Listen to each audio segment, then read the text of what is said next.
It is good to see so many of you have come back. It's good to see Sister Nelda King. It's been a while. Good to see Jody again as well. I'm going to have to tell a little story about Nelda. And another person, they were thick as thieves back in the day. That was Ethel Pierce. When I was in Denver, I'd moved out there. I called Nelda one day, and I think it was a Monday because Monday night they were going to have their fellowship meal back there. I want you to tell Sister Pierce something for me, that you were always my favorite. And so she did that night, and I have a funny feeling I know how she phrased it. Probably the hand on the hip. Tim told me that I was always his favorite, and I found out later she got slapped for it. But stirring the pot all the way, 1,400 miles away, I felt good about that. I'm going to read to you one verse, and you will understand exactly where this is coming from. Vanity of vanities, saith the preacher. Vanity of vanities, all is vanity. Book of Ecclesiastes. This is chapter 1. This is verse 2. This is basically the beginning and the conclusion. This is a summation, the gist of what this great book is dealing with. Vanity is defined as futile. It is defined as unworthy, worthless, meaningless, empty, and it is. As it begins, the words, verse 1, the words of Kohelet, that's the Hebrew. English, the words of the preacher. This is the one who would call the congregation together. Very little dispute who the human writer was of this book. Very few dispute it. Most people understand that it was Solomon, the king in Jerusalem, as it is described, the son of David. But when you think about writing a book like Ecclesiastes, that points out that so many things, basically all things, under the sun, not in heaven, are vain. They are worthless. No other individual who ever lived had the time, the opportunities, the resources to basically experiment. And what was he trying to do? He was trying to figure out, what's the purpose of life? What brings true joy or enjoyment? What is this life really all about? No other one had that opportunity and those resources to do those things. The meaning of life. What is true happiness? This is something that the world has strived to do from the very beginning, to know what real happiness is about. What is this life? What is it all about? And in most cases, they are looking at all the wrong places, as that old country song used to say, and all the wrong places. He would talk about knowledge. He would talk about wisdom. He would talk about labor or work, pleasures, especially sensual pleasures, and also materialism. And that's basically just in the first 2 chapters. So we're going to notice basically just a gist of those first 2 chapters, but read the whole book. You will notice that he keeps bringing these same things up over and over again throughout the book till he comes to the real conclusion of it all. in Ecclesiastes chapter 12, and specifically verse 13. Beginning in verse 3, he talks about the vanity of science. Science has been described as knowledge, or a system of knowledge, covering general truths or the operation of general laws, especially as obtained and tested through scientific methods, according to Webster's dictionary. We may not realize this, but you and I are scientists. We use that every single day of our lives. Problem solving. According to this definition, problem solving is a kind of science. We have a situation in our life that we want to make right or figure something out, if you will. And so we look at all the data, all the information, and then we choose whether we want to buy Prego or Ragu tomato sauce. Some things even more important than that. But that's science in a nutshell. Notice with me verse 3, chapter 1. What profit hath a man of all his labor which he taketh under the sun? One generation passeth away, and another generation cometh, but the earth abideth forever. There are some changes about people coming and going, but as far as the world goes, it's not changing any. The sun also ariseth, and the sun goeth down, and hasteth to his place where he rose. The wind goeth toward the south, and turneth about and to the north. It whirleth about continually, and the wind returneth again according to his circuits. Can science really explain why these things are happening? Verse 7, we talked about this one on that Sunday morning Bible class about science. All the rivers run into the sea, yet the sea is not full. Unto the place from whence the rivers come, thither they return again. That system of evaporation into the clouds, condensation coming down into the rivers, flowing back to the Gulf, for example, where we live. And of course the Gulf, the seas, the oceans never are full. Verse 8, all things are full of labor. Man cannot utter it. The eye is not satisfied with seeing, nor the ear filled with hearing. The thing that hath been, it is that which shall be. And that which is done is that which shall be done. And there is no new thing under the sun. Is there anything whereof it may be said, see, this is new, it hath already been of old time, which was before us? Nothing new under the sun. We use that phrase all the time, but especially notice the importance of under the sun. That's where things are vanity. That's where things are empty. Does that mean science, for example, is that totally worthless? No. There's a lot of things that are not completely vain. But compared to the wisdom of God in heaven, yes, it is. Now, true science can explain to us things like open heart surgery. It can explain to us how we were able to send a man to the moon, the mathematics involved in the trajectory, and true rocket science, but only to a certain degree. It can explain to us what medication has done to preserve life, to prolong life, that we are living longer and longer as the years go by. But if the meaning to science was only here under the sun, what good is it? What really is good in us? It would be downright boring.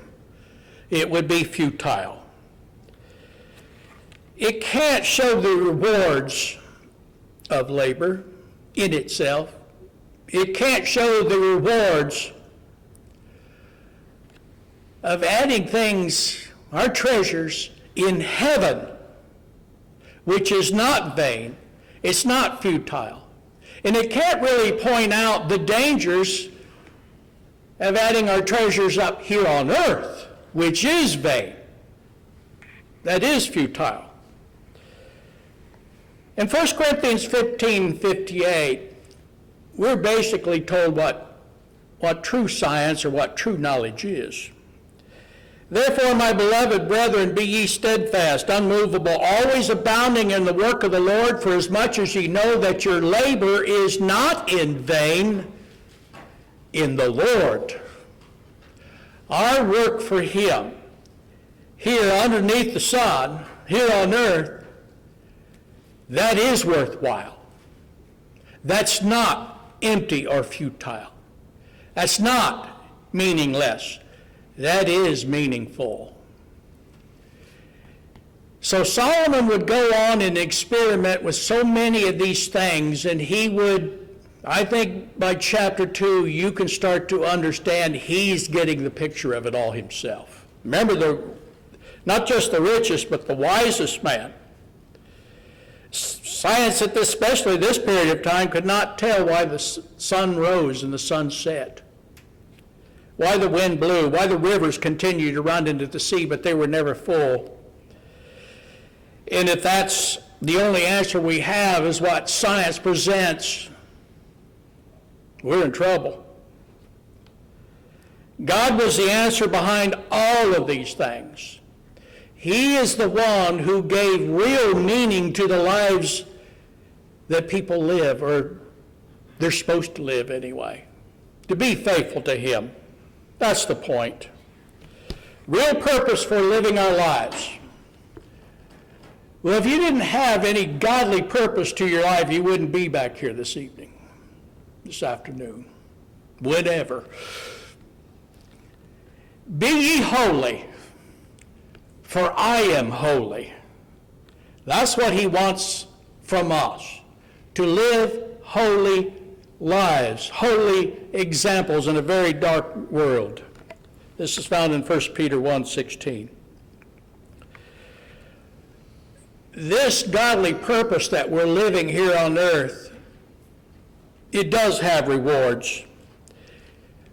These things that we read about that Solomon wrote about, there's no divine purpose to these. They don't last. They will cease to exist. But there's something that we have that will never fade away if we're faithful to him.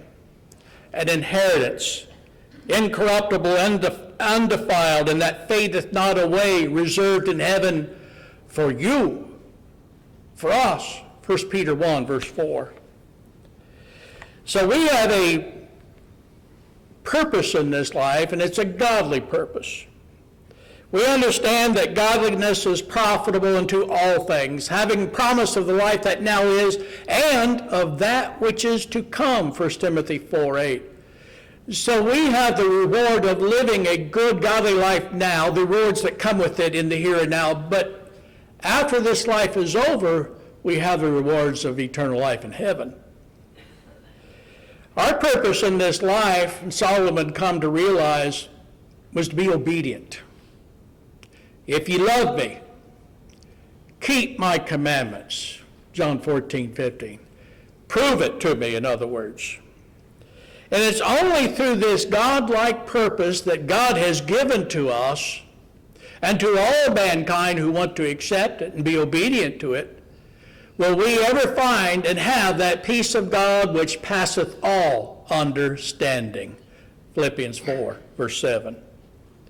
But along with knowledge or science, Solomon also found out the vanity of human wisdom. Human wisdom is often referred to as philosophy. There are some things that Brother Thomas Warren wrote about philosophy, and I'm not sure you could find a better person under the sun to write on philosophy or logic than Brother Warren.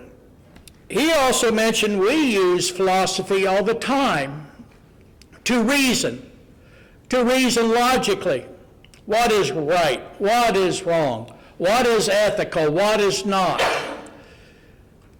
But then Brother Warren made the point. It is wrong to try to ascertain the will of God by any means other than by the use of the Scriptures. As in Jeremiah 10:23, O Lord, I know that the way of man is not in himself. It is not in man that walketh to direct his steps. And yet people continue from the dawn of time to try to direct their own footsteps here in this life. He also mentions 1 Corinthians 1:18-25, talking about God's wisdom compared to the foolishness of man, and Colossians 2, verses 8 and 9. Solomon would realize through experimentation, trying to find happiness in life was like grasping at straws. That's the term I'll use. Notice in verse 14 of chapter 1. I have seen all the works that are done under the sun, that's the key, and behold, all is vanity and vexation of spirits. Vexation is grasping after something. The American Standard reads, striving after wind.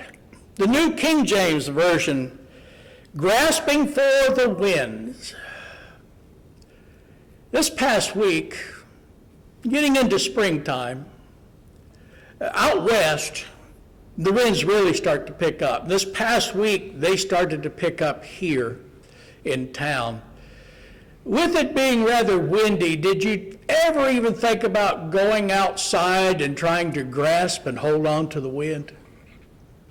You knew better. Even I know better. It's futile. It's worthless. So are the things of this life compared to what's above. Notice verse 15. That which is crooked cannot be made straight, and that which is wanting cannot be numbered. Man, with all of his wisdom, knowing that these things need to be corrected, couldn't correct them. Those things that, as he states, cannot be numbered, Solomon realized he couldn't do it with as much wisdom as he had. Albert Barnes in his commentary stated, he, speaking of Solomon, saw clearly both the disorder and incompleteness of human actions and man's impotence to rectify them. I think that's rather well said. And notice verse 18. For much wisdom is much grief, and he that increaseth knowledge increaseth sorrow. You know that saying that ignorance is bliss? Well, Solomon is pointing out just the opposite. And I have heard of individuals with high IQs that had a problem with these things, often leading to depression. But here Solomon realizes the more that he knew, the more things he realized he couldn't change. Whether it was of himself or somebody else, flaws were pointed out, even the world.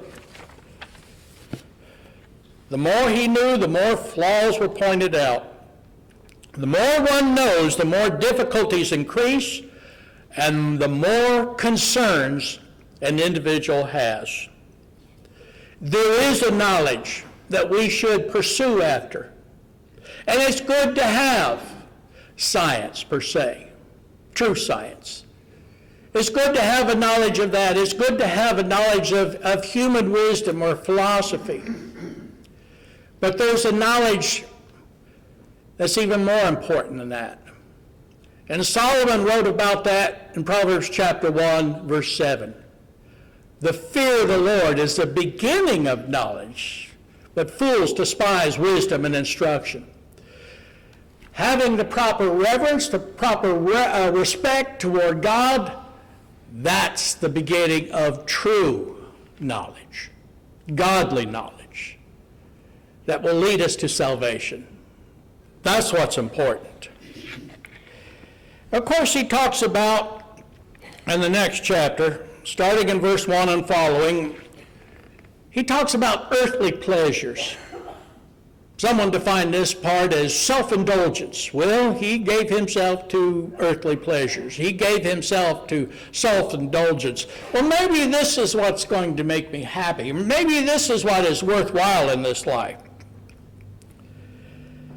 Well, has the world learned from Solomon after all these years about earthly pleasures? Or does man continue to follow after the lust of the flesh, the lust of the eyes, and the pride of life, 1 John 2:16. No, they continue to follow after these things, grasping at straws. That's not true importance of living a godly life. And there's nothing wrong, nothing inherently wrong about enjoying the pleasures of life, as long as they're not going against God's holy word. But the danger could be that we go overboard with the pleasures of life, and we shut out God in our lives. We talked about that in Bible class this morning. Paul warned Timothy, but there would come a day when men would be lovers of pleasure more than lovers of God. 2 Timothy 3:4. We're in those times. We're living at that period of time.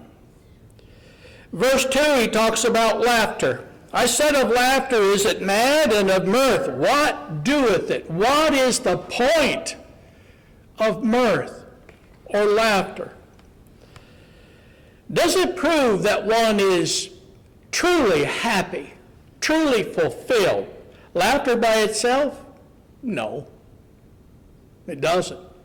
Matter of fact, he would write in Proverbs 14:13, even in laughter the heart is sorrowful, and the end of that mirth is heaviness. You may laugh or break out in laughter for a few minutes, but then the world sets in. If you're not a child of God, you don't have God to rely on, to reach out, to help. He experiments with wine next. Verse 3, I sought in mine heart to give myself unto wine, yet acquainting my heart with wisdom, and to lay hold on folly till I might see what was that good for the sons of men, which they should do under the heaven all the days of their life. We've talked quite a bit about drinking the last couple Sunday mornings. It's definitely worthwhile to bring these things up. But whether it's wine or beer or hard liquor, the world looks at this as pleasures of life. What it doesn't point out is the destruction that comes to an individual, to families, to one's reputation, to one's health, that could eventually lead to death because of alcoholism. We have a disease in this country, a danger in this country, with illegal drugs. I think the worst drug is one that's legal. It's alcohol. That's the most dangerous drug of all. Wine is a mocker, strong drink is raging, and whosoever is deceived thereby is not wise. Proverbs 20, verse 1. Proverbs 23, specifically verses 29 through 35, warns of the dangers of alcohol. Therein lies that passage that talks about don't even look at it while it is red in the cup. Well, if you're not even supposed to look at it, why would you drink it? Brother Hatcher brought up this morning and last Sunday morning that inceptive verb, which talks about the beginning process of something, whatever that something is. And whether it's English or Greek, the inceptive verb means the same thing. Ephesians 5:18, that verb's found. Be not drunken with wine wherein is excess, but be filled with the Spirit, the Holy Spirit. Be not drunken. Acceptive verb. Don't even begin the process of drinking. That alone is a sin. But we know where the process starts. It starts with that one drink. You've already disobeyed God's holy word. That is foolish in God's eyes. But are we starting to see a little bit of a pattern here? And we're just getting into that second chapter. A pattern, and it's almost like Solomon is crying out, is this all there is to life? All these things under the sun. Now, we went through basically a chapter and a half in a matter of minutes. I don't know how many days or months or even years he took to go through these experiments that he experimented with. I'm not sure.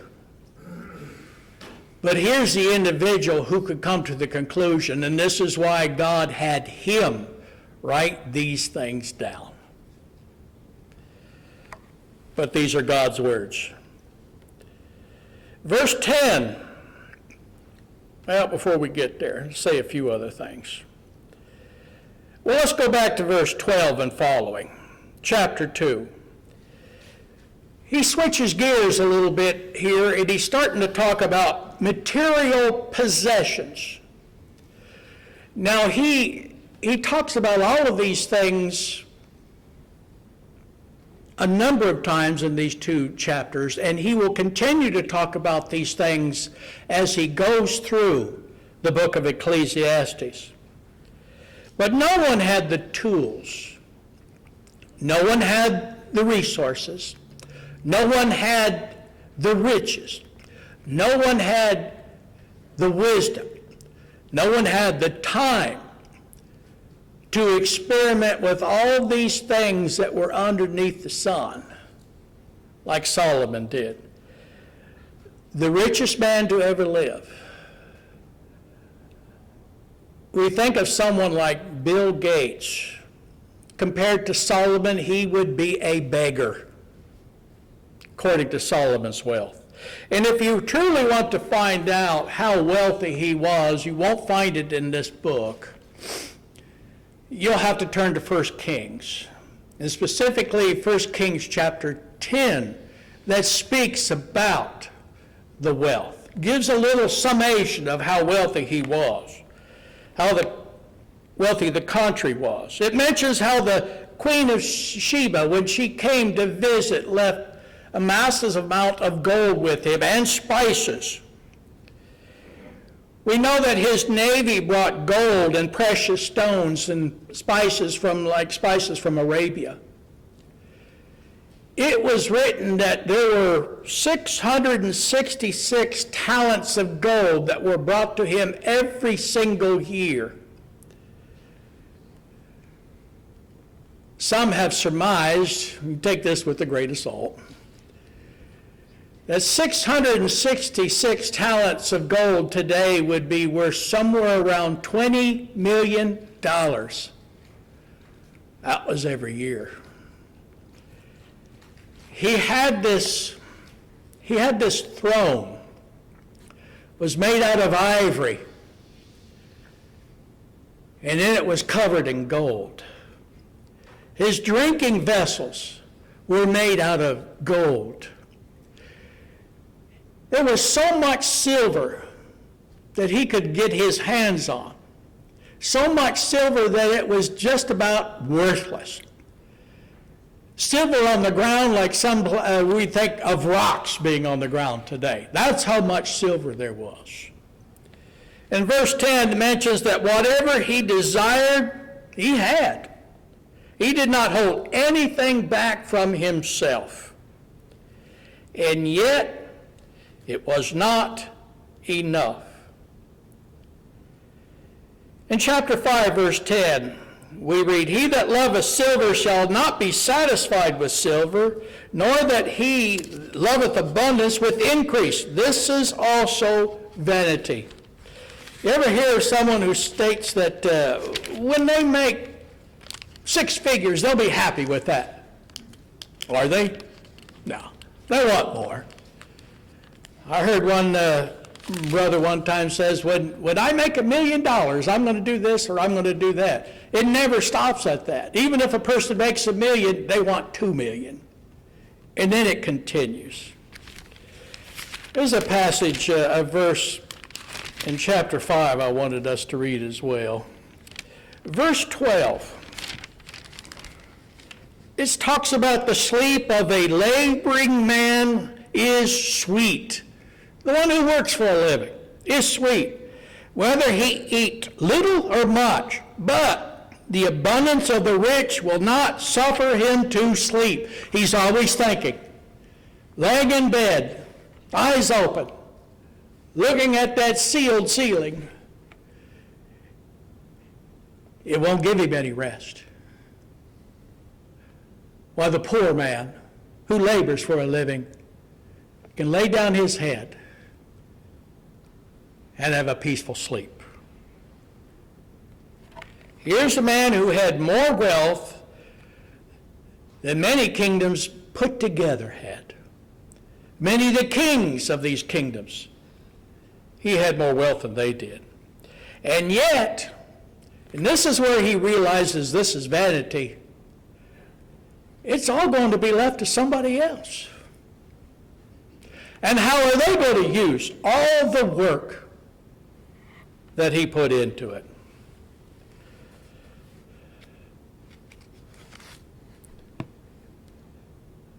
We need to learn from this book.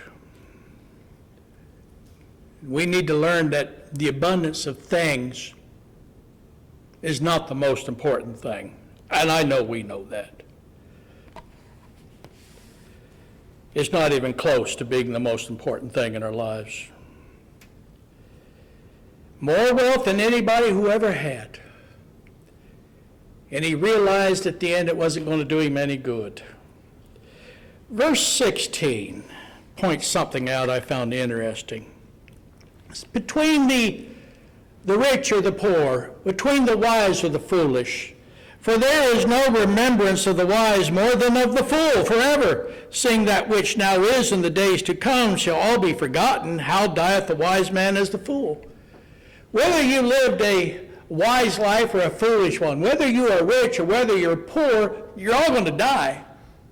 And after a period of time, no one's going to remember, except for a few individuals.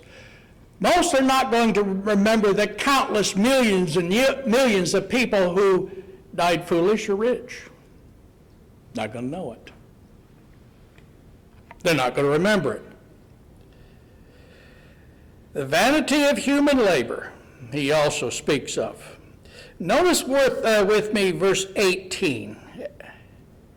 Yea, I hated all my labor which I had taken under the sun, because I should leave it unto the man that should be after me. He's talking about Rehoboam.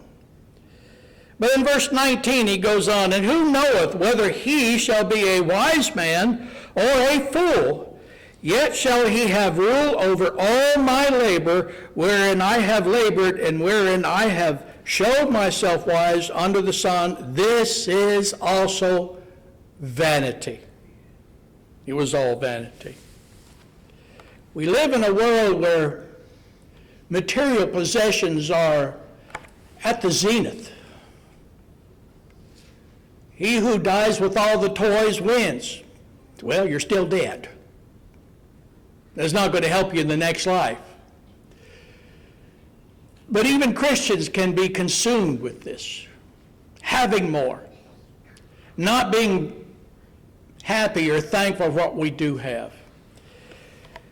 And the Apostle Paul wrote about this in 1 Timothy 6, verse 6 and 8, talking about godliness with contentment is great gain.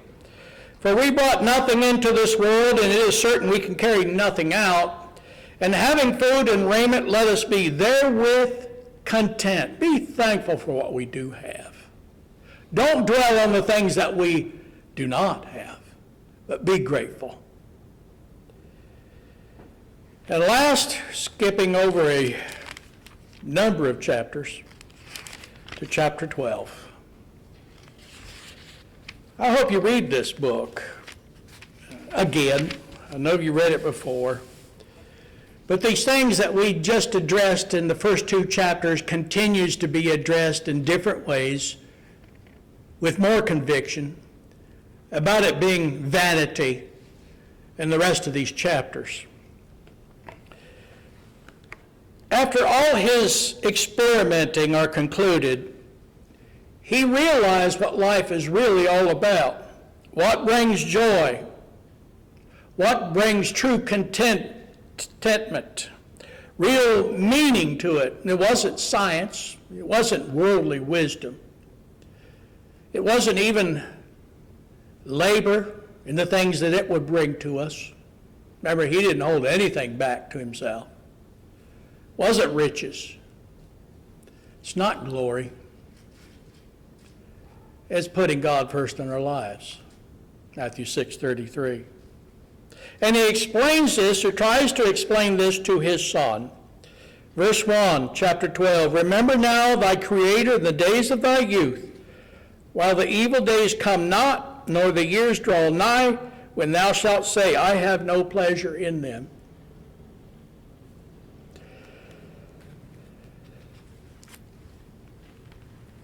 You know, most people who obey the gospel are generally in their teenage years, maybe even into their 20s. But the older one gets, the less and less chance that person will ever obey the gospel. Now, we all have known people who obeyed the gospel in their 70s and even their early 80s, but that's the exception. Remember God in the days of thy youth, he says. Reminds me of what Paul saw about Timothy, and that from a child thou hast known the holy scriptures, which are able to make thee wise unto salvation through faith which is in Christ Jesus, 2 Timothy 3:15. Paul saw the influence of his godly grandmother and mother, teaching him from a child or a babe God's holy word, and it stayed with Timothy. Stayed with him. We are told that eventually our bodies will return to this earth, the spirit, and to God who gave it. Verse 7, all our works, even the secret ones, will be made known before all. Verse 14 goes right along with 2 Corinthians 5:10. We will all stand before the judgment seat of Christ. We will give an account of how we've lived our lives, whether it's been good or bad. And we will have to answer for these things. We may get away with some of these things on earth, but we won't get away from God's knowledge of it, our Lord's knowledge. So what's more important, the physical or the spiritual? We understand what that answer is. If we didn't, we wouldn't be back this afternoon. But here's the conclusion of the matter. Verse 13. And I'll be reading from the American Standard Version. This is the end of the matter. All hath been heard. I like that. Fear God and keep his commandments, for this is the whole duty of man. Duty is in italics. It wasn't in the original.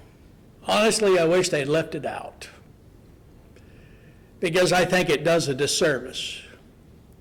I think it should read, this is the whole of man. This is our very essence. This is what our life here on earth is about.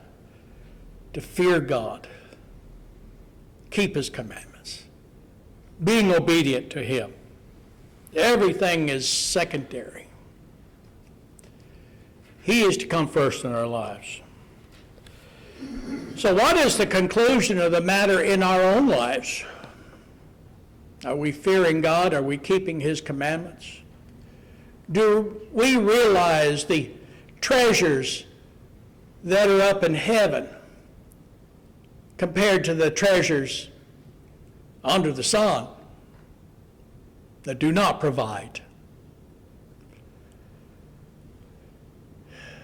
We should know, and I hope we always think about that. Are we here to please ourselves? Is it the pleasures of life that are most important in our lives? Or is it the pleasure of actually pleasing God?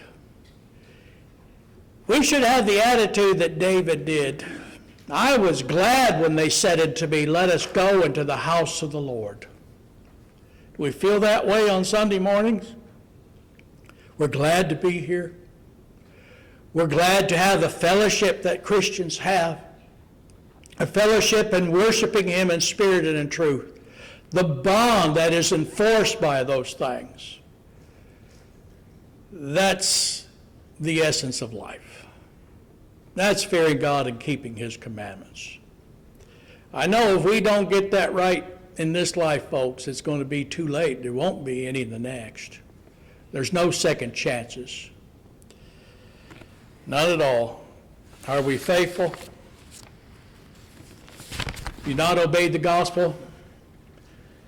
You have that opportunity this afternoon to do just that, to obey the gospel.